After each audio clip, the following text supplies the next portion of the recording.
ఈ రోజు మనం ఎక్కడికి వెళ్తున్నామంటే మన అరటి పొలం దగ్గరికి వెళ్తా ఉన్నాం. ఎందుకంటే మచ్చా ఈ వీక్ లో మనకు అరటి ఫస్ట్ కటింగ్ చేయబోతున్నారు. పంట దగ్గరికి వచ్చేసాం. ఈ రోజుతో మనం అరటి పంట నాటి 385 డేస్ అవబోతుంది మచ్చా. జూలై మంత్ లాస్ట్ వరకు కేజీ అరటి రేటు ఇక్కడ 20 రూపాయల నుంచి 25 దాకా ఉండేది. ప్రజెంట్ 10 రూపాయల నుంచి 15 దాకా ఉంది మచ్చా. మీ దగ్గర ఎంతో కమెంట్ చేయండి. అప్పుడప్పుడు నాకు ఒకటి అనిపిస్తుంది మచ్చా, ఏమంటే నాకు దరిద్రం పట్టిందా లేకపోతే నేనే దరిద్రమా అని.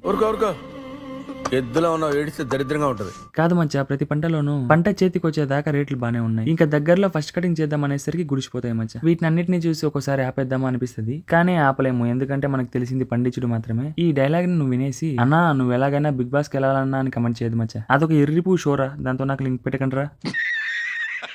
పొలం మొత్తం ఒక రౌండ్ వేసేసి పక్కనే మన సునీత బంగారం ఉంటే చూపిద్దామని దగ్గరికి వెళ్ళామచ్చా. కోపగించుకుంది దొంగ మొహంది. ప్రజెంట్ మన సునీత బంగారం 8 months ప్రెగ్నెంట్ లేడీ. సో తల్లిని జాగ్రత్తగా చూసుకోవాలి. సరే ఇంకా ఫుడ్ టైం అయింది, ఇంటికి వెళ్దామని చెప్పి బండి దగ్గరికి వస్తా ఉంటే మా తాత గారు కూర్చోన్నారు మచ్చా. కానీ ఎంతైనా మా తాత ఒక మంచి పని చేశాడు మచ్చా. అదేంటంటే ముందుగా సచ్చి మంచి పని చేశాడు, లేదంటే నేనే వేసేసేవాడిని. తర్వాత అక్కడి నుంచి ఇంటికి వచ్చి రాగి ముద్ద దాంతో పాటు కాకరకాయ కర్రీ వేసుకుని, ఈ రోజు జెండా పండుగ కాబట్టి టీవీలో కట్గా మూవీ వేసింటే చూసుకుని దింగి తిన్నా. ఈ వీడియో కింద నేను